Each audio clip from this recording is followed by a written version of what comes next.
അമ്മയുടെ പ്രസിഡന്റ് മോഹൻലാൽ രാജിവെച്ചു. 23 അംഗ എക്സിക്യൂട്ടീവ് മൊത്തമായിട്ടാണ് രാജിവെച്ചത്. മോഹൻലാൽ എവിടെയെന്ന് നമുക്കറിയില്ല. ചെന്നൈയിൽ എവിടെയോ ഉണ്ടെന്ന് പറയുന്നുണ്ട്,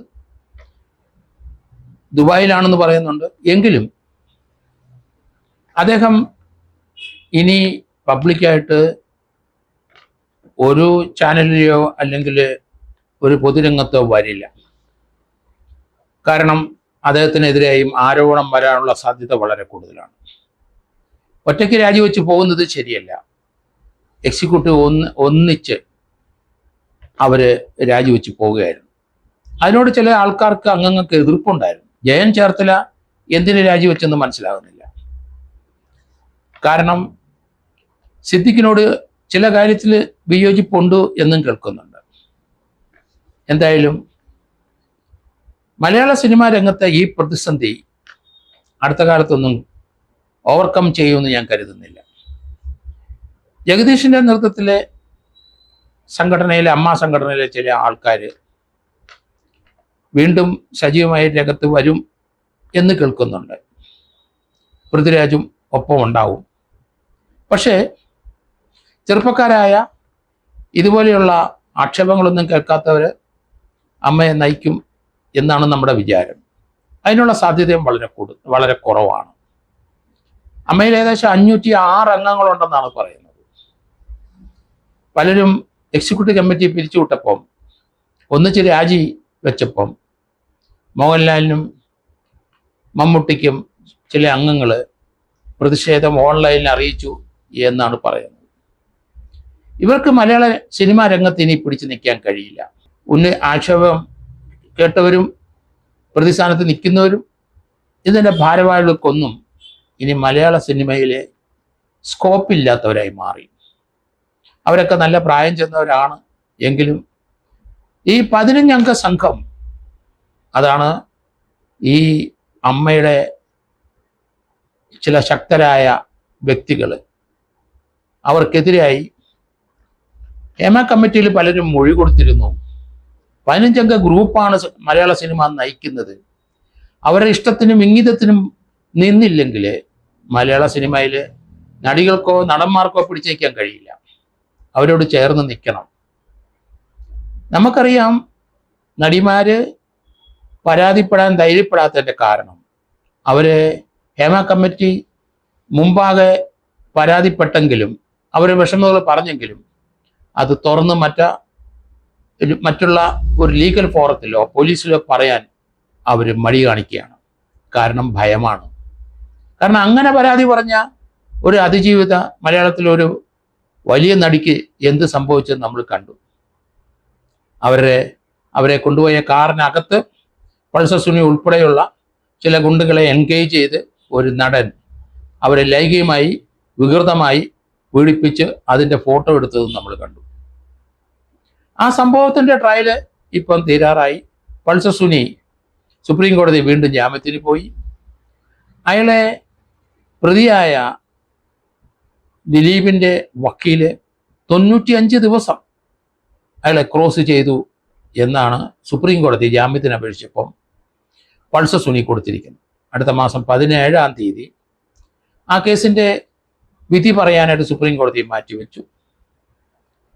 മലയാള സിനിമ ചില വ്യക്തികളുടെ, ചില ഗുണ്ടകളുടെ, ക്രിമിനൽ ആക്ടിവിറ്റി നടത്തുന്ന ചില നായകന്മാരുടെ കൈകളിൽ തന്നെയാണ്. അവരിൽ പിടിയിൽ നിന്ന് മലയാള സിനിമ മോചിതമായില്ല, മോചിതമാകുന്നതിൻ്റെ തുടക്കമായി കഴിഞ്ഞു.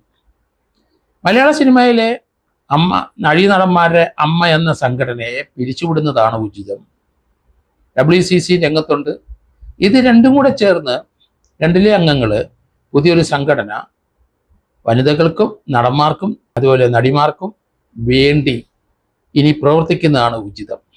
കാരണം അതിനകത്ത് നടന്മാർക്കും നടിമാർക്കും ഉചിതമായ പ്രാതിനിധ്യം എല്ലാ പോസ്റ്റിലേക്കും കൊടുത്തുകൊണ്ട് മലയാള സിനിമ സജീവമായി മുന്നോട്ട് പോകാനുള്ള തന്ത്രങ്ങൾ മെനയുന്നതാണ് നല്ലത്.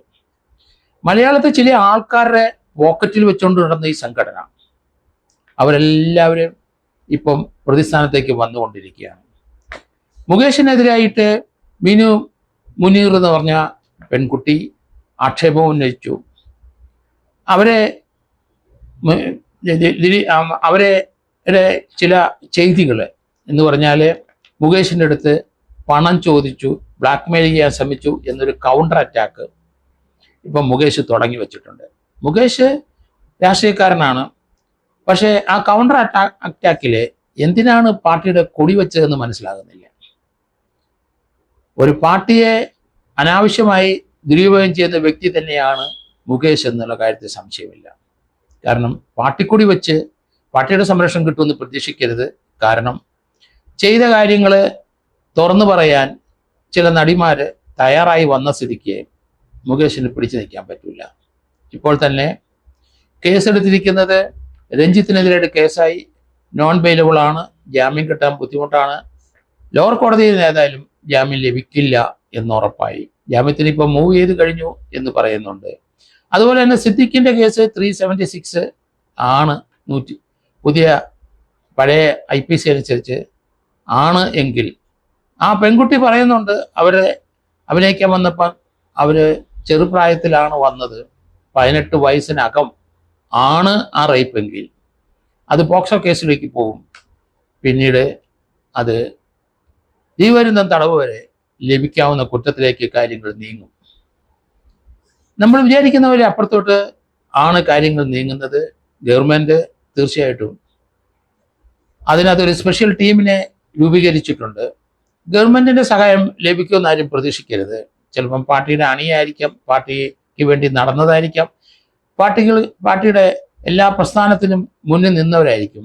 പക്ഷെ ഇതുപോലെയുള്ള പ്രവൃത്തികൾ ചെയ്താൽ പാർട്ടി ഉണ്ടാവില്ല, പാർട്ടി അങ്ങനെയുള്ളവരെ സംരക്ഷിക്കാൻ കഴിയില്ല, സംരക്ഷിക്കാനും സാധിക്കില്ല, പ്രതീക്ഷയും വേണ്ട.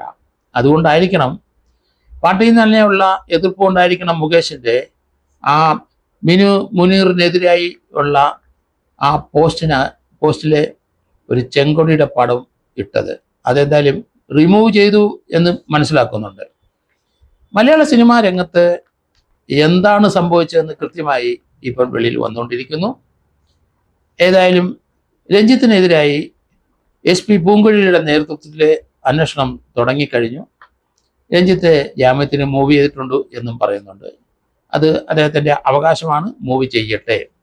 ഏതായാലും അറസ്റ്റ് ഉണ്ടാവും, കസ്റ്റഡി വാങ്ങും. അതുപോലെ തന്നെ ആ സാക്ഷികളെ ഒപ്പം നിന്ന് പ്രതിയെ ചോദ്യം ചെയ്യേണ്ടി വരും. 1-2 സാക്ഷികൾ സ്ട്രോങ് ആയിട്ട് ആ കേസിൽ നിൽക്കുന്നു എന്നാണ്. ബംഗാൾ നടിയുടെ കേസിനകത്ത് രഞ്ജിത്തിനെതിരായി 2 സാക്ഷികളുമുണ്ട്. ഏതായാലും കേസ് വളരെ സ്ട്രോങ് ആയിട്ട് പോകുമെന്നാണ് എനിക്ക് തോന്നുന്നത്. മലയാള സിനിമാ രംഗത്ത് നടിമാർക്ക് അവർക്കേറ്റ ലൈംഗികമായ അതിക്രമം അവർ പറഞ്ഞാൽ ഒരു 60-70% അതിൻ്റെ സാഹചര്യം വെച്ചും നോക്കുമ്പം തെളിവായി കഴിഞ്ഞു, തെളിവാകും എന്നാണ് ഞാൻ കരുതുന്നത്. അതിനകത്ത് മറ്റ് തെളിവുകളൊന്നും വേണ്ട. അതിന് കൗണ്ടർ ചിലപ്പം ആരോപണങ്ങൾ അവർക്കെതിരായിട്ട് കൊണ്ടുവരുമായിരിക്കും. അതിനൊന്നും വലിയ പ്രസക്തിയില്ല. ആരോപണം കൊണ്ടുവെങ്കിൽ അതിന് കേസെടുത്തോളൂ, ആ കേസ് നടത്തിക്കോട്ടെ. പക്ഷെ ചെയ്ത കുറ്റത്തിന് എന്താണ് പ്രതിവിധി? അതിന് പ്രതിവിധിയൊന്നുമില്ല. ട്രയൽ ഫേസ് ചെയ്യാൻ മാത്രമേ കഴിയുള്ളൂ. എന്തായാലും മോഹൻലാലും മമ്മൂട്ടിയും അടുത്ത കാലത്തൊന്നും കേരളക്കരയിലേക്ക് കാണാൻ സാധ്യത കുറവാണ്. കഴിവുള്ളിടത്തോളം വിദേശത്ത് നിൽക്കുന്നതാണ് നല്ലതെന്ന് ഞാൻ കരുതുന്നു. കാരണം അതിശക്തമായ എതിർപ്പുണ്ടാവും. അവരിനി ശബ്ദിച്ചു പോയിട്ടുണ്ടെങ്കിൽ, അവർക്ക് എതിരായി ഏതെങ്കിലും പീഡനം പഴയത് കിടപ്പുണ്ടെങ്കിൽ അതൊക്കെ പൊങ്ങി വരാനുള്ള സാധ്യത വളരെ കൂടുതലായിട്ടാണ് എനിക്ക് തോന്നുന്നത്. അതുകൊണ്ട് മലയാള സിനിമാ രംഗത്തെ നടന്മാർക്ക് പുതിയ നേതൃത്വം വരട്ടെ. സിനിമ യഥേഷ്ടം മുന്നോട്ട് പോട്ടെ.